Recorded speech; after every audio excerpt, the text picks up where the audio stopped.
ஸ்ரீமதே ராமானுஜாய நம. திருமகள் நிலமகள் உடனமர் கரி வரதராஜ பெருமாள் திருவடிகளே சரணம். மெய்யன்பர்களே, மார்கழி மகா உற்சவத்தினுடைய 29ஆம் நாள் வைபவம் இன்று. மிக அற்புதமான பாசுரம், சாற்றுமுறை பாசுரம். பெருமாளிடத்திலே 28ஆம் நாள் பறை தர வேண்டும் என்று குறையொன்றும் இல்லாத கோவிந்தன் என்று சொன்ன ஆண்டால் 29வது பாசுரம் பெருமாளிடத்திலே விண்ணப்பிக்கக்கூடிய பாசுரம். காலை அதிகாலையிலே நாங்கள் எல்லாம் வந்துட்டோம். தாமரை மலரை போன்ற உன்னுடைய திருவடியை சேவித்துக் கொள்கிறோம். இந்த ஆடு மாடுகளை எல்லாம் மேய்க்கக்கூடிய ஆயர் குலத்திலே பிறந்தவனே, ஒரு நாளும் குற்றேவல் எங்களை நீ கொல்லாமல் விடமாட்ட. எத்த பெரிய வீரனாக இருந்தாலும் சரி, எத்த பெரிய அறிவாளியாக இருந்தாலும் சரி, பெரிய செல்வந்தர்களாக இருந்தாலும் சரி, பலசாலியாக இருந்தாலும் சரி, நீ யாரையுமே என்ன பண்ணுவ?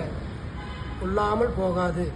இந்த மண்மேல எங்களுக்கு இப்ப கிடைச்சிருக்கக்கூடிய இந்த மாநில பிறவி மிக பாக்கியம் செய்த பிறவி. உன்னை பாடக்கூடிய அந்த பாக்கியம் கிடைத்த இந்த நாளெல்லாம் எங்களுக்கு சிறப்பான நாள் என்று ஆண்டாள் சொல்லக்கூடிய பாசுரம் இது. இற்றை பறைகொள்வான் அன்றுதான் கோவிந்தா. இந்த கோவிந்தான்னு சொன்னாலே பெரிய மோட்சம். இந்த திருப்பாவையிலே தொடர்ந்து 3 பாசுரத்துல கோவிந்தா கோவிந்தான்னு சொல்லுவான்.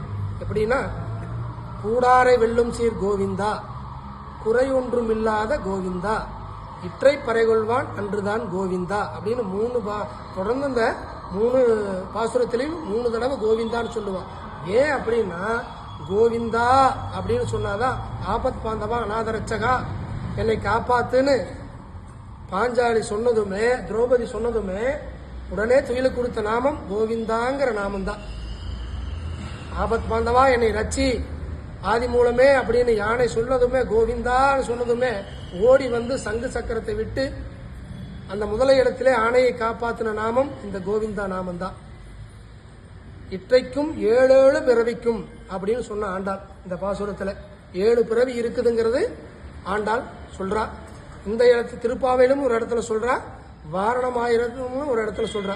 வாரணமாயிரத்துல இம்மைக்கும் 7 பிறவிக்கும் பற்றாவாங்கிற, நமக்கு 7 பிறவி இருக்குது அப்படிங்கிறத ஆண்டாள் உறுதிப்படுத்துறா. இதைவே தான் நம்முடைய திருவள்ளுவர் சுவாமிகளும் சொல்லுவாங்க. திருவள்ளுவர் ஒருமைக்கும் தான் கற்ற கல்வி எழுமைக்கும் ஏமா புடைப்பு. அப்போ 7 பிறவி இருக்கிறதுங்கிறது எல்லாருமே உறுதிப்படுத்துறாங்க.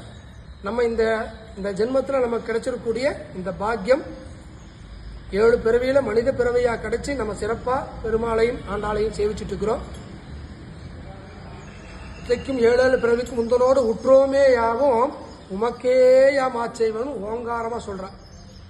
உமக்கும் ஆச்செய்வோன்னு சொல்லல, உமக்கே யாம் ஆச்செய்வோம். ஏன் அப்படின்னா, முதல் பாசுரத்துல நாராயணனே நமக்கே பறை தருவன் ஓங்காரமா சொன்னான். அந்த நமக்கே பறை தரக்கூடிய நாராயணனை நம்ம என்ன பண்ணணும்? உமக்கே யாம் ஆச்செய்வோன்னு சரணாகதி அடைஞ்சு பெருமாள் இடத்துல பிரார்த்திக்கணும். மற்றைய நம் காமங்கள் மாற்றேலோ ரொம்பவாய். எனக்கு வேற பொருள் மேலேயோ வேற இது மேல இருக்கக்கூடிய ஆசைகளை எல்லாம் நீக்கி நாராயணா உன்னையே திருவடியை நினைக்கக்கூடிய அந்த எண்ணங்களை கொடு, உன்னையே சரணடையக்கூடிய மனதை கொடு அப்படின்னு ஆண்டால் மற்றைய நம் காமங்கள் மாற்றேலோ. எங்களுக்கு இருக்கக்கூடிய நான் தான் பெரியவன் நீ தான் பெரியவன் அப்படின்னு இருக்கக்கூடிய அந்த இதுகளை எல்லாம் கலைந்து, தான் அப்படிங்கிற அந்த அகங்காரத்தை எல்லாம் கலந்து எல்லாத்தையும் நேசிக்கக்கூடிய அன்பை கொடு. நேரத்தில் உண்மையில இருக்கக்கூடிய பாசத்தை கொடு, பக்தி ஒரு நாளும் குறையாம இருக்கிற மாதிரி எனக்கு மனசை கொடு அப்படின்னு ஆண்டாள் பிரார்த்திக்கக்கூடிய பாசுரம் இந்த பாசுரம். நமக்கே பறத்தரக்கூடிய நாராயணனை உமக்கே யாம் ஆச்செய்வோன்னு பெருமாளுடைய திருவடியை பற்றக்கூடிய பாசுரம் இந்த பாசுரம். எப்படி ஆண்டாள் அனுபவிக்கிறாங்க பாருங்க.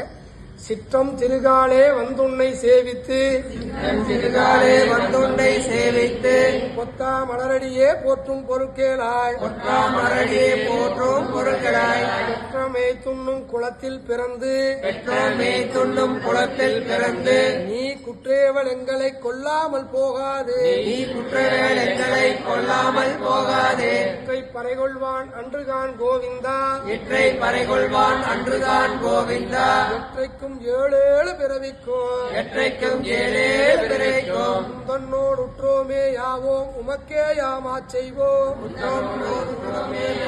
உமக்கே மாற்றைவோம். மற்றையனம் காமங்கள் மாற்றேலோர் எம்பாவாய். மாற்றையினும் காமங்கள் மாற்றேலோ என்பாவாய். ஆண்டாள் திருவடிகளே சரணம். உடைய